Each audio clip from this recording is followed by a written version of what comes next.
Welcome to the Commercial Real Estate Academy podcast, the podcast dedicated to simplifying the commercial real estate industry for the masses. Each week, we sit down with industry experts to dissect the many facets of commercial real estate and extract valuable lessons you can apply to your business. Whether you're a new or seasoned business owner or investor, the Commercial Real Estate Academy podcast will be your go-to resource for all your commercial real estate needs. Now, here are your hosts, Raphael Collazo and Jeff Walston.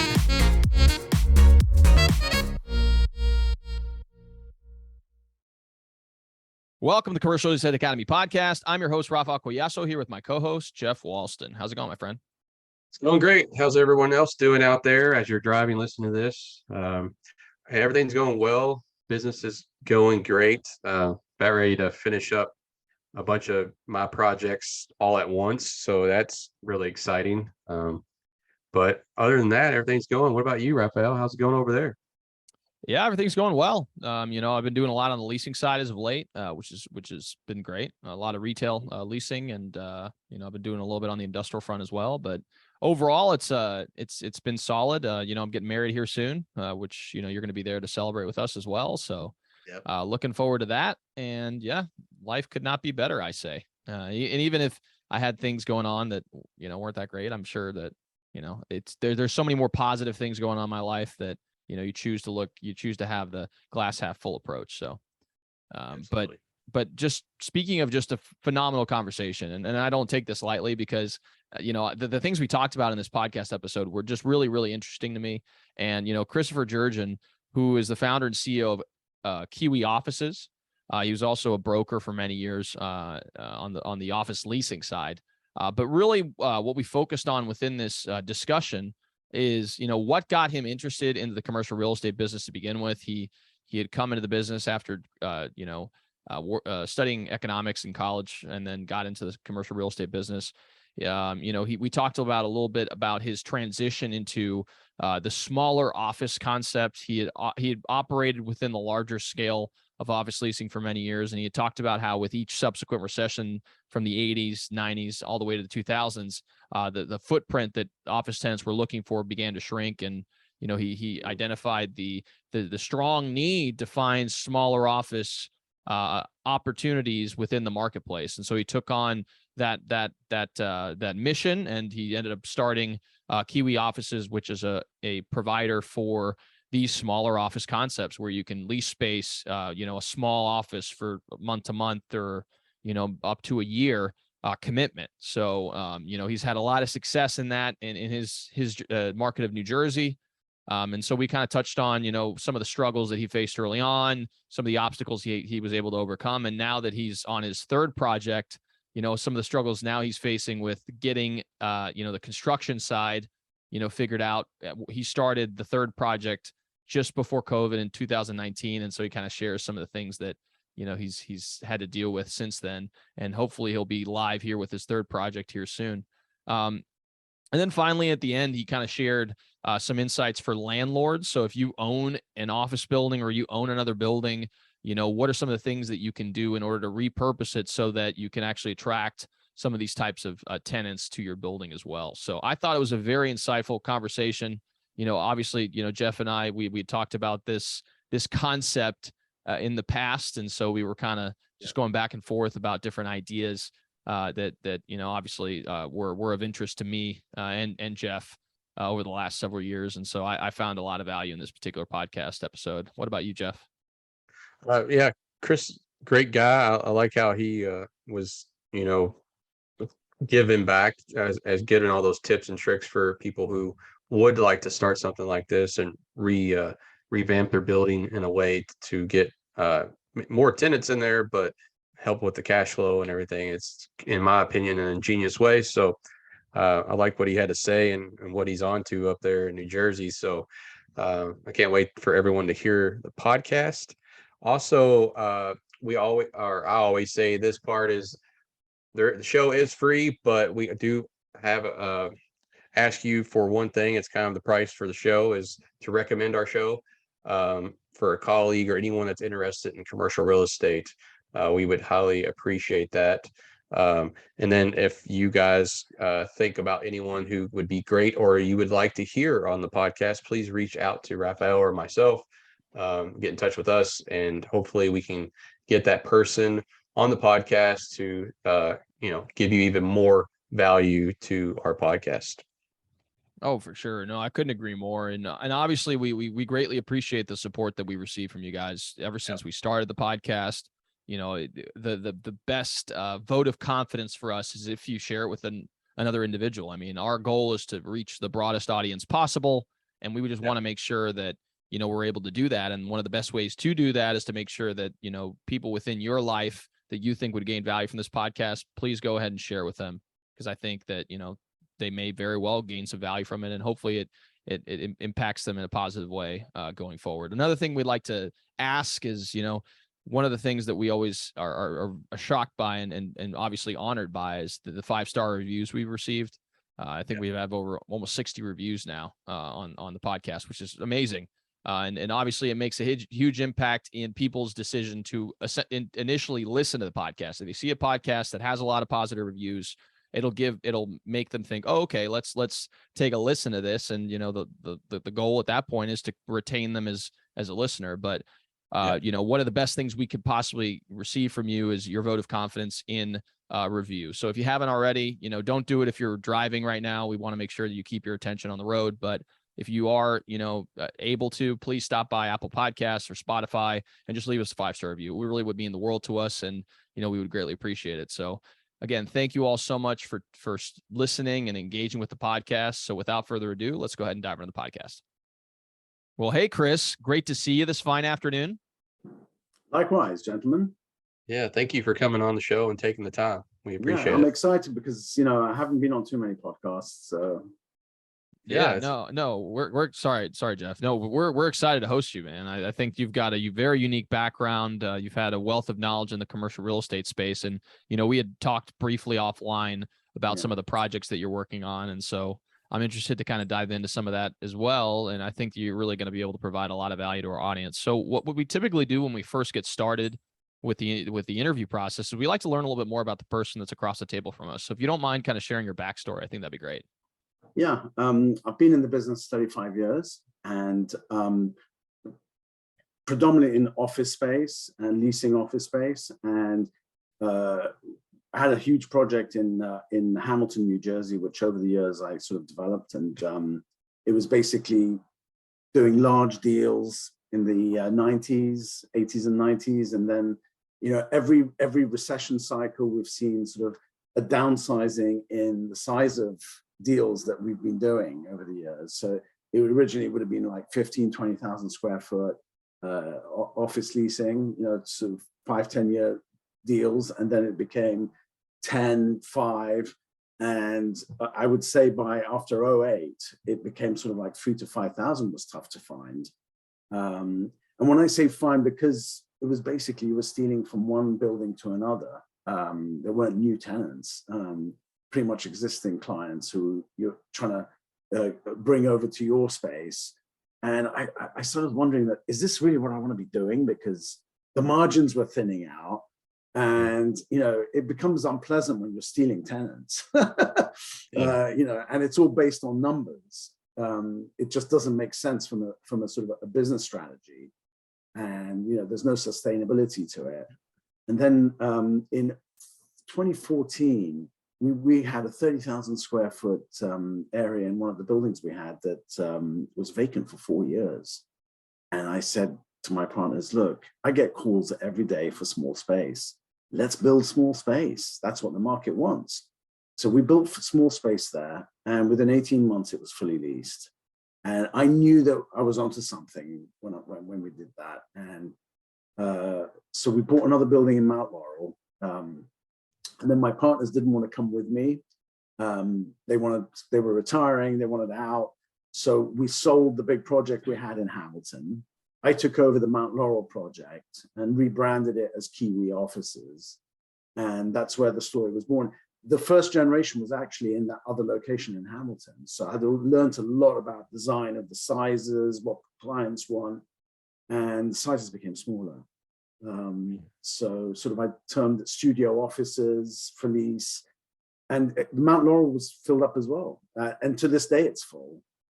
So I bought another building in Cherry Hill, and that was in 2019. By the time I got approvals, it was like February, March 2020, and then boom, COVID hit. So I put everything on hold. In the meantime, I was juggling with Mount Laurel because I was losing tenants there because of the COVID situation. But within like a month after the lockdown, different type of tenants were coming in. So I knew there's something to be said about this model. There's definitely, it's been proven under stress. And sure enough, we're back to 100%. And I've already leased out about 1/3 of Cherry Hill without it being finished. We're hopefully going to be at least moving people in on November 1. That's the date. But like I said to you earlier, the construction end of it has just been a total struggle. But that's really where I see a niche for smaller operators like myself. As far as the larger office users, the corporates, I think they're going to be downsizing. And it's actually happening as I speak. You know, every time a lease comes up, I think everybody's, you know, reducing their footprint, and there'll be a lot of struggling landlords, and they're going to have to rethink their product, maybe repurpose or whatever it is. But we're definitely in a changing environment in commercial office. I would say the same for retail, and the only really strong sectors are industrial and multifamily. So we're seeing a lot of the downsizing occurring, you know, here in Louisville in particular. Our downtown was already kind of struggling before COVID, and then with COVID, you know, we had an exodus of some larger employers that just decided that they didn't necessarily need the amount of footprint they in that particular downtown area, because their employees were like, well, you know, if we can just have, you know, stay at home or whatever else, and you know, they decided to kind of reduce their footprint. So I definitely don't think it's I think it's not uncommon, and I think it's going to be a trend that continues to go forward over time. And you had mentioned, you know, your background. Where are you originally from? Are you with Kiwi? I grew up in England. I'm not from New Zealand. Okay. I figured everybody. That's actually an icebreaker. Yeah. Because you know they go, "Where are you from? Where are you from in New Zealand?" I'm actually not from New Zealand. All the projects we've had in the past have been birds. One was ibis, and I go for the short names like Kiwi. I don't have to spell it 3 times to people. It's great for marketing. It's easy to identify, but that's the origin. It's brilliant, really. Yeah. So But the UK is where That's funny, because I saw that. I was like, you know, because I did some research on you prior to us hopping on the call, and I noticed that you had went to university in England as well, the University of Lancaster University. But what I'm sorry, Leicester, was it Leicester? Yeah. Americans call it Leicester, but it's actually Leicester. Leicester. I'm sorry. I mispronounced it, but yeah, I noticed that, and I was kind of, I wanted to ask you about that, because I figured, oh, maybe he just happened to go there, but he was maybe originally from New Zealand. So I'm glad that we kind of clarified that. It's definitely a interesting fact. And it came in handy. What I studied came in handy. I studied economics, and I thought I would never use it after I finished my final exams. And it's actually come in very handy, because you know I have to follow the economic cycles, and you know it's good to have that background. But sales is what I really enjoy. I enjoy the interaction with the people, and construction is not my favorite. But I'm a jack of all trades. Being a small developer, I'm a jack of all trades, and that's really what keeps us going. Absolutely. I kind of want to take a step back, Chris, and see, because I think you briefly touched on it, but I'm not 100% there about what actually got you interested in commercial real estate and to getting into this career. Can you kind of walk us through the? It was really by accident.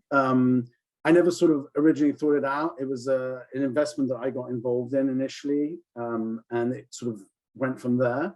I actually was interested more in residential real estate when I left college. I wanted to sort of redo and flip houses. That was my sort of penchant to sort of the natural core, and then ended up in. And I think commercial is way better because there's no emotions involved in the buying or leasing. It's purely contractual business, whilst residential is very personal and emotional buy. And that's what I think I'm glad I went into commercial. Yeah, that's good. That's awesome. Yeah, and it's kind of indicative of a lot of the people that we talk to, because it's, there's two people typically that get into commercial real estate. It's those that have a family background in it, where maybe their family was in it, and those that just kind of by happenstance just happen to fall into it. I know in that second one. And that's I'm in that camp too. I mean, I studied engineering in college and got into software development, and then I just so happened to fall into the commercial industry, after 5 or 6 years of doing the development side of things. So, I think what it showcases is that there's no one size fits all person that falls into or comes into the commercial but it takes a certain personality to survive in the brokerage end. Sure. That's like a really tough industry, where you're sort of representing landlords or tenants. I remember one of the brokers that I used to deal with a lot used to say to me, my entire team of cowboys, because it takes a certain type to survive on commissions only. And it's very true. I think the model has changed now with the bigger firms, but it's still pretty much you're dependent on every deal that you make. You're as good as your next deal. Absolutely. So yeah. And that is something that, a lot of people don't realize when they get into it, is they think, oh yeah, I'll just hit the ground running. And it's like, well, there's a pipeline to fill. Oh, absolutely. Yeah. No, I mean, my first deal was like a small office deal. It was like $900 or something. And then afterwards I didn't make anything for like 4 months. And then I finally made something else. And then COVID hit. And then I was on my tail for 4 months or whatever.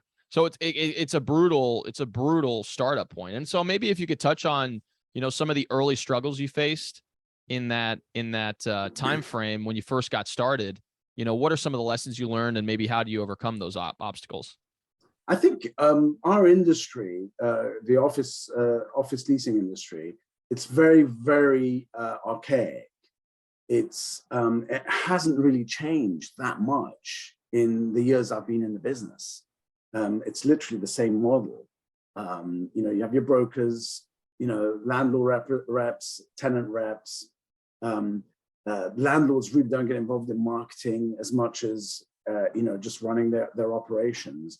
And that's what changed for me when I developed Kiwi, because it became more of a sort of a commercial real estate model with a business model, because we do all the marketing. We actually bypass brokers because brokers are not interested in dealing with us because commissions are not there. A 1-year deal for a 200 square foot space that, is not even going to fill the gas tank. So we started marketing direct. And that's what I find and when we sold one of our projects in Hamilton, I struggled with explaining to the lenders the model for basically what became Kiwi, because they couldn't understand it. For an office space to have 1-year deals, multiple tenancies like this, it seemed like how could you even entertain that model? And we do it with multifamily. It's the same thing, it's just that they're so indoctrinated in, they want 5-10-year deals, they want to sort of do that long-term financing, and then everything's forgotten about until the next financing deal. So it's lender driven, and everybody else sort of follows that model.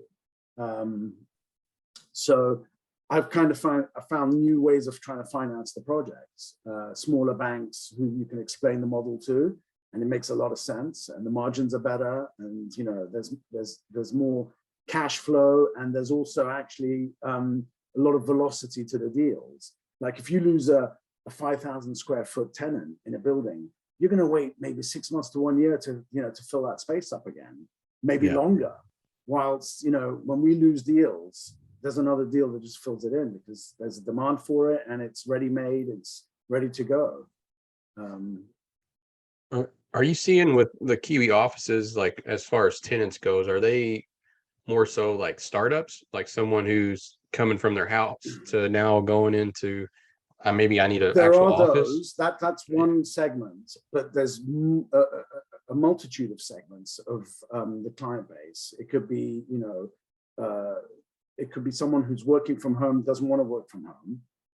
So wants their own space, professional space. There's no dogs, there's no kids, then there's the sort of the individual operators like a lawyer, an accountant, or IT guy who just wants their own space. Then there's larger firms who have like, sales team of 3 or 4 people that they don't want to commit to a big office space. And this works well because there's a small office and there's meeting rooms and they can have their, 2-day meetings, 3-day meetings in the office for a couple of hours, and that's all they need it for. So it's a whole host. Actually had, I was telling another interview, I had this one guy who literally was dealing in snuggly toys, soft toys. He was a collector and he just filled the whole place up with these soft toys. He had shelving arranged and there was UPS coming and going and he was trading and doing stuff and it was a hobby. So Wow. So there, it's whatever use you can make of it, but it's there. And the commitment is limited. You can go month to month, you can go 1 year. But it is an individual office. It's not shared space.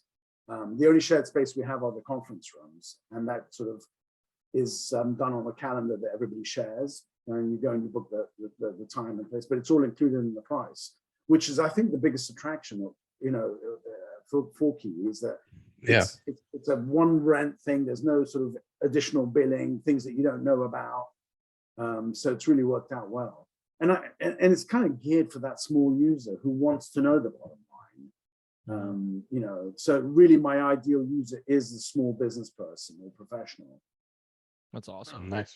Yeah. And Jeff knows this, but, during COVID, I tried to, buy a building to do a similar concept because I saw the trend potentially going in that direction. And the biggest hurdle I faced was the lending side. The lenders just did not understand the concept. And not only that, but during COVID in particular, they're like, who the heck is going to be, in an office, it just didn't make any sense. And so that was the biggest hurdle I faced. But, I'm glad to hear that, you've had so much success in that space because I thought the same thing. I was thinking the same thing a couple of years ago and, just kind of showcases. There's really no competition. That's the thing. I mean, Regis is not competition to me because they're way more expensive. Mm-hmm. It's a different sort of service level. They handle your mail. You have to do your printing through them. This is your own space. You bring your own printer. You do get a USPS address out of it. So that, it is actually a physical address. So you can register on Google My Business. But I think the most difficult part is there's a huge upfront cost because building small spaces is way more expensive. But on the back end, you don't have the same sort of TI that goes on with every lease deal. Yeah. That was what used to hurt me most. You'd spend an arm and a leg, you get that 5-year deal. And at the end of the 5 years, if they left, you get a new client who wanted a completely different configuration. And you'd have to go through that entire expense again. And I was thinking, this is so much waste in this. Whilst with the Kiwi model, it's the same space. We change a few carpet tiles, we repaint, and you're off to the races, so to speak. Sounds like a great model. Yeah. No, 100%. And I think it fills the need that is a growing demand, I'm sure. And I'm sure you're going to see the trend continue along going forward. But, do you think this is somewhat in response to COVID, or I guess where do you see the evolution of this going in the future? I actually think when the first time I had the idea of doing it was in around 2002. And I found this building near Princeton. And I was looking at it and I thought, okay, I think I can make this work if I get it at the right price. So I lowballed the price to try and buy the building. It was a vacant building. and I missed the deal. Somebody else walked in and, you know, picked it up before me for a better price. And so I put the idea on a bit, because the upfront cost is big, because you're literally redesigning the building, you know, from an engineering perspective, and from, you know, the small sizes of the spaces, because every office wall has to go to the deck, you know, for privacy and fire. And what I found was those calls were coming in all that time. It wasn't like we didn't get those calls. It's just that, you know, they would mainly go to a broker. Sometimes I would get direct calls, people, you know, looking, is there a sort of sublet opportunity, or, you know. So I knew those inquiries were there. That's why I sort of thought of doing it. And then in 2014 is when, you know, we had the space and we think, let's just do it. You know, there was no deals coming in. So I think the demand has always been there, and it's actually gone unaddressed, the small user, because most small users either have to find sublet, or they're going to find some basement in a sort of a commercial house. You know, it's really difficult. Regis had that market, but it was very high end and it was very expensive. So, and it was designed, you know, to be flash and, you know, to sort of impress, so to speak, you know, for a small business. And most small businesses can't afford it. And they don't want to have someone printing their stuff and going and collecting it from a printer that's sort of commonly used. So you have to run to the printer to pick up your batch. So stuff like that. So I knew that the demand was there. I knew that I could make it work. It was just that I had to find the right time and the right cost. In the case of the larger space that we did initially, the suites were larger. And I have to say, when we opened up, I thought they're going to go like hotcakes. And it took me about 2-3 months to get momentum with marketing and advertising. But once the momentum started, it really stopped. But always the draw was, don't you have something smaller? Because, you know, everybody's looking at price. So when we did the Mount Laurel, I built many more smaller suites, and those really flew off. I mean, you know, for $395 a month turnkey for a small space, you can't beat that. You know, and it's furnished. It's furnished. It comes with hardwired internet. Wow. Yeah. So, and especially in our area, maybe in Louisville it could be cheaper, but, you know, in our area, $395 is a steal. I've had to sort of, you know, reprice some of them. You know, the bigger they get, you know, they becomes $495, $595. But if you want a nice windowed office, it's around $595. The rest have like small skylights, and but daylight is really important, which is difficult to get once you start going small, because on the first floor you're never going to get it on a 2-story. So, you know, I've tried to stick to single story. But I do have larger spaces. I have like 800 square feet, 1,000 square feet, which is large for us. And they too are popular. It's just that the velocity for those isn't quite the same. I might have to wait, you know, 60 days before I rent it out. But I have a wait list for Mount Laurel right now. I'm full, and I get calls every day. So that's how I would say how strong the demand is still. Absolutely. I'm kind of weary about, we're going into a recession now, maybe. How is it going to pan out? But I'm figuring people will downsize into the space. You know, during a recession.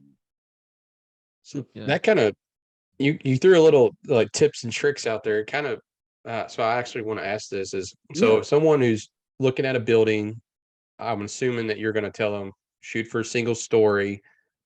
What's some more things that they can do to maybe position their own building? Say they have a single story and they're trying to do what you've kind of done.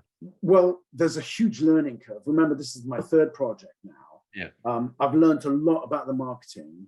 You have to know where to market, how to market, and who to market to.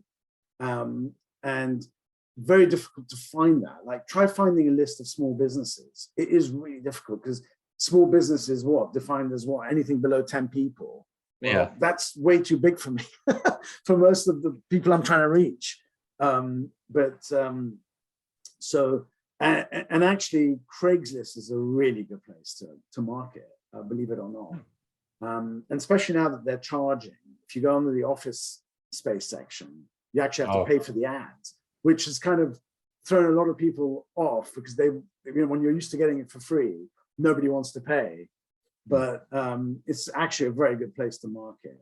I'm giving all my trade secrets away because I'm actually not threatened by other people doing it. I think it will actually make it better for me if I have competition, in that, I think more people will go to it, more people will be aware of it. I mean, I have people who will sort of say, I didn't even know you existed, So, a Google search will find us eventually, but, when you search it, maybe I don't come up and boom, I've lost that client. It sounds like a making of a new ebook that sounds like you could write, Chris, and maybe sell for $25 a piece or something. Here you go. Here's all my trade Small secrets. universe, though. Yeah. That's niche. That's a very niche market. But my advice to people who've got a property that's vacant, whatever it is think out of the box. Find a niche of some sort, because that's where you're really gonna get your margins. If you're doing what everybody else is doing, there's no margins there. There's so much space available. So it could be because where you're located is perfect for that particular use. And I think townships and municipalities and cities are much more, they're more inclined to now consider, different uses, because, their tax dollars are being hurt with vacancies. So they also have to start now considering, what can we allow? Let's work with this guy, And the building I bought in Cherry Hill was vacant for 8 years. And the town was ecstatic that someone was interested in redeveloping, because it was like an eyesore. And they actually did everything to help us. So I think that those things are changing in our industry because of the economy and the digital age has changed a lot of things. I mean, I do my showings remotely, and that to me is a huge savings, because we have cameras in all the common areas, and all our offices are fitted out with keypads, so it's a centralized locking, and I can open doors remotely, and I can drive traffic through the building, left, right, make a left. Okay, what do you think of this suite? Open the door, and boom. And if they don't show up because they decide not to show up, I'm not stuck waiting at the building, for another half an hour, waiting in case they're late. I'm behind my computer.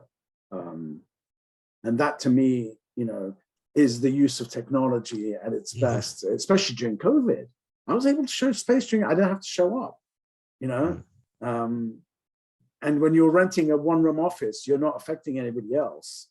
You're wearing a mask, you go into your office, boom, it was a kind of a windfall from sort of the perspective of knowing, it even worked under COVID. Whilst most office buildings were shut. Yeah, absolutely. Have you seen to this day? Shut, Oh my gosh.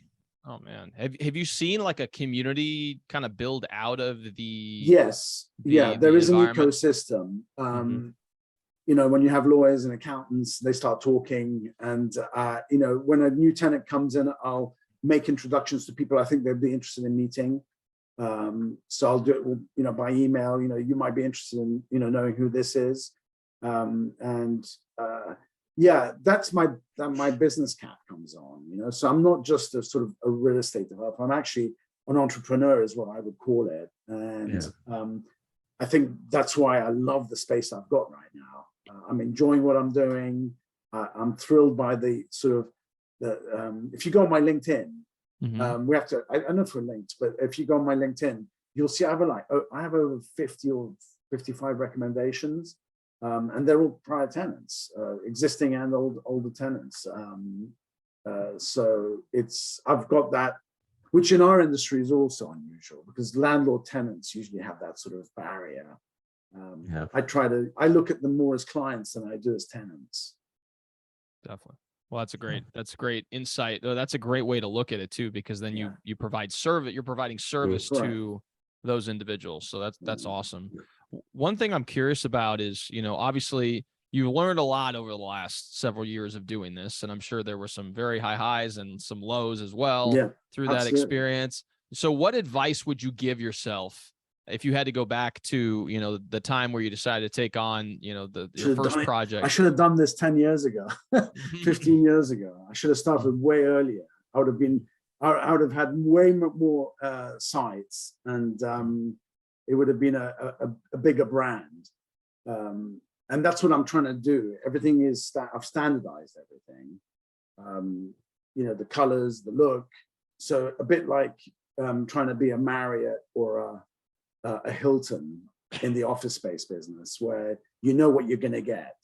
But I actually liken it more to sort of like a service department versus a hotel, because we don't have those services like a Regis does. I would say Regis is more like a hotel in the office space business, and we're more like this sort of service department. The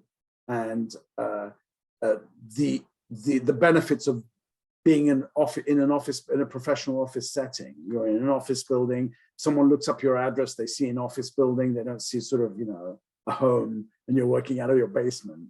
That kind of, and then I have a lot of people like, there'll be insurance people who have to have a physical address. They can't work from home because of their licensing.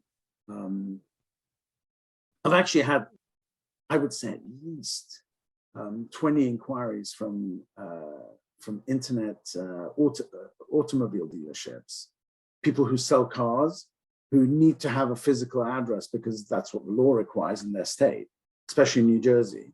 But unfortunately, the way our construction works doesn't meet their requirements. So I've not been able to close any of those deals.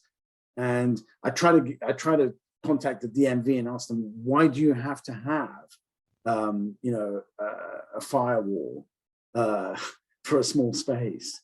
And they go, well, because it's security and safety. I'm thinking most car dealerships are made of glass walls, but that's like written into the law, so you can't.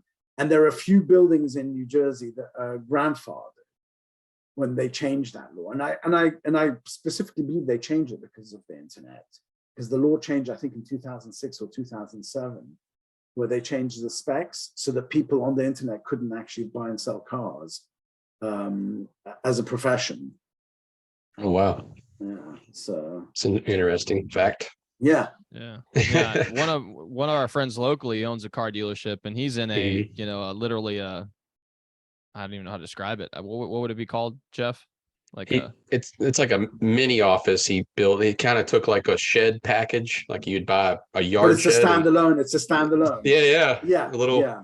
That's how he met the requirement. And he turned it into an office, and it doesn't even have a bathroom.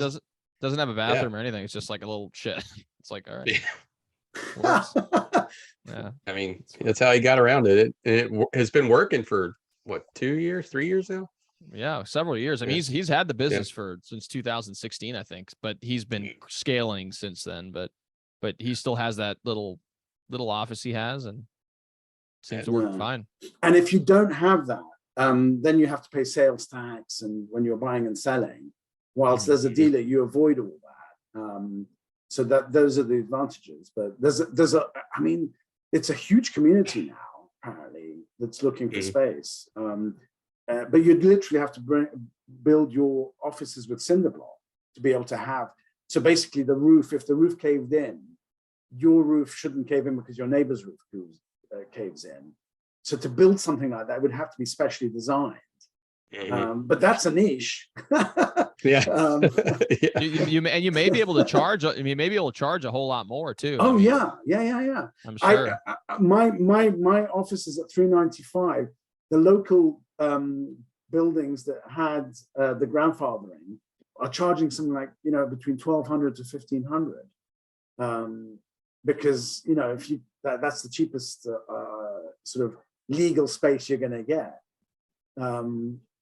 So they benefited from the grandfathering, but I think it was the lobby for the dealerships that prevented letting the smaller guy in. Maybe you can just in one of your properties, maybe like you could have a building, just not the Design main building, stuff, but like just like a small building. And I don't know how big of a footprint each office has to have, but if you can make them into 200 square foot spaces or 100 square foot space or whatever, just to kind of satisfy that, who knows? And then you could charge that's whatever you want. definitely a need. If you check with the DMV of your state to see what the requirements are, you could design, if that's the thing is, it would take me off course, which is why I didn't do it. But I've been very tempted because, the numbers make a lot of sense. The margins are, very attractive. Yeah. Well, Chris, I know we've gained a ton of value for you, so we should start rounding out the podcast here. And one of the particular questions, because Raphael, all of our listeners, I'm sure, are avid readers or audiobook listeners. So the question is what is one of the most impactful books that you've read? And it can be any time in your life, and it doesn't have to be commercial real estate. It could be anything that maybe has changed your trajectory or maybe sparked an idea or something like that. Well, recently I'm not going to say one of the books I read because it might be deemed political, but there was a book that I read 2 years ago, which I have to pick up what the book's name was again. Can I follow up with you on that? Oh, sure. Yeah, absolutely. I'm trying to remember. It was the author and the book. I'm at that age now where I really have to recall. But I've read some books that have influenced. You know what it is. If you just get a few nuggets from each book that you read, that's really what it is. But I think the general theme of what I look for is, how can I look at something that there's a problem, and how can you sort of turn that problem into a sort of an asset? And that's really what I say. You've got to think out of the box. Everything has a solution to it. It's just you have to find it. And if you're stuck in a particular building and you're looking for, to lease it, there is a tenant out there that's going to be a perfect fit. You've got to find who that tenant is and what kind of user that tenant is. And that's really the way you've got to look at it. And the only way you can do that is by networking, understanding, where you are, what the market is demanding, and meet those demands. And that's what most of the books out there sort of kind of skirt around. They're trying to sort of, find the niche of what a solution is to something. And I always say, use this, use the gray matter. It's not always about what everybody else is doing. And we do have, in this country, we do have a herd mentality, and you can see it from the numbers. Everybody's into multifamily and industrial now, and they're willing to pay top dollar. And I actually remember reading one of Donald Trump's books many years ago, The Art of the Deal. And he said in there, and that stuck with me. He said in there, if you buy it at the right price, okay, it's all upside. If you buy it at the wrong price, there's no more upside. And basically, if you buy it low enough, you'll find something that'll make it work. And you'll be able to spend money to get there. And the secret to real estate is buying it at the right price. It really is, because if you overpay, you can't sort of, there's no gap there to sort of meet. And it is a numbers game. You've got to crunch your numbers. You've got to make sure your numbers are correct. And I screwed up with the Cherry Hill deal. I just bought it cheap enough because it was a vacant building. It was old. Nobody wanted it. Everybody was like, couldn't get financing. So I went in there with a cash offer. And, people said, you stole it. Well, actually, right now, if you look at my numbers, I didn't steal it. I've spent so much because I've gone over budget because of COVID. It's like 35% over budget, which is substantial. Had I overpaid for the property, it would have killed me. I'm still able to make it work because I paid the right price. Yeah, that's roughly on other commercial projects. I'll tell you, that's normally what it's been going over, especially if they start it Yeah. at the beginning of COVID.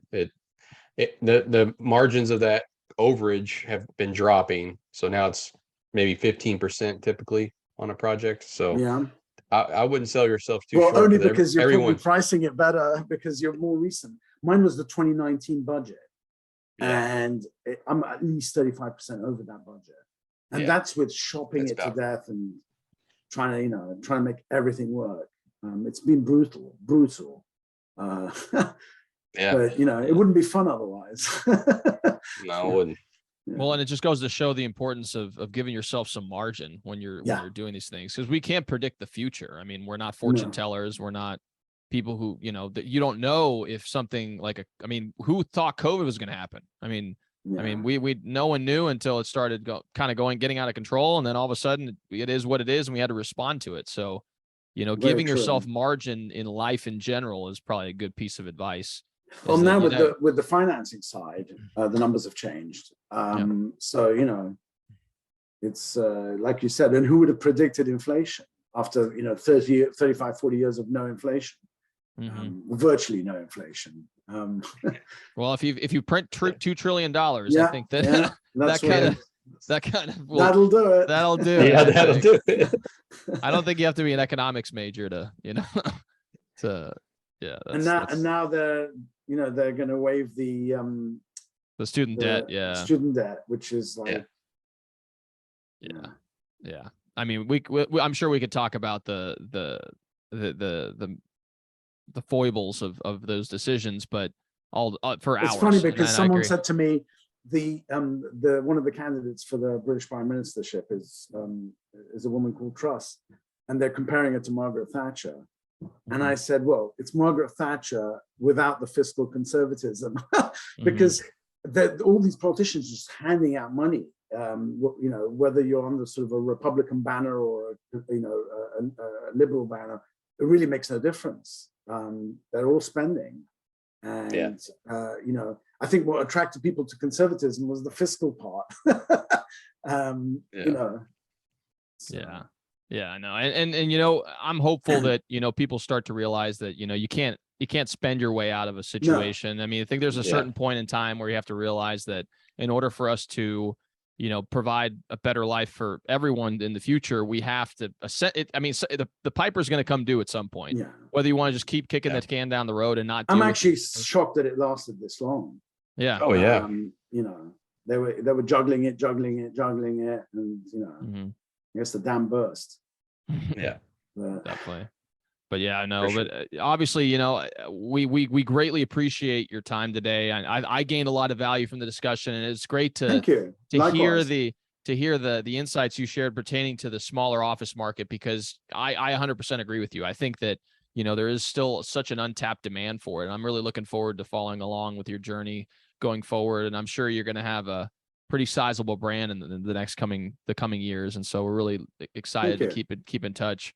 One thing that we typically do at the end of the podcast is we like to ask our guests to provide something to what we call the CRE treasure chest. It's a repository of resources that we typically make available to our audience. And, typically people have contributed something like a helpful PDF, Excel sheet, really anything that they feel would give value to our audience. And so I wanted to give you an opportunity to share what are you willing to contribute today? Let me think about that too. Oh, sure. No. And we can make this for those of you guys who are listening, this will be a surprise. So you'll have to check out our CRE Academy link in the description, and then you can access it and you'll be able to find out what Chris contributed. Okay. Sounds good. Chris, I know that I gained a lot of value, and I know the listeners will as well. But if they have any questions or want to contact you about your the Kiwi offices or any of that, what avenue do you want them to take to get in contact with you? They can email me. It's probably the best way. I'm very responsive. So an email, whether it's another landlord or a building owner or a prospective developer, I'd be happy to share. Well, thank you for that. Yeah, absolutely. No, we greatly appreciate that. And for those of you guys who are listening in the podcast format, we'll include all his information in the description. And if you guys are watching this on YouTube, it will also be in the description. So go ahead and click away. And, if you feel like the need to reach out, you highly encourage you, as you probably garnered from this podcast episode. Chris is just a very, giving individual, and I'm sure he'd love to share whatever insights he can with you guys. So, well, thank you. Thank you so much, Raphael. Chris. Thank you, Jeff. We greatly appreciate your time. We definitely gained a lot of insights from the podcast. If you guys will listen to this in a podcast format, we would greatly appreciate if you could leave a 5-star review. It really has made an impact in our downloads and, the continual growth of a podcast. So we would greatly appreciate that. If you guys are watching this on YouTube, please like and subscribe to this channel. It really helps with the YouTube algorithm and ensures more and more people can hear this message and learn about the many facets of commercial real estate. So thank you all so much for tuning in, and we'll see you all next time.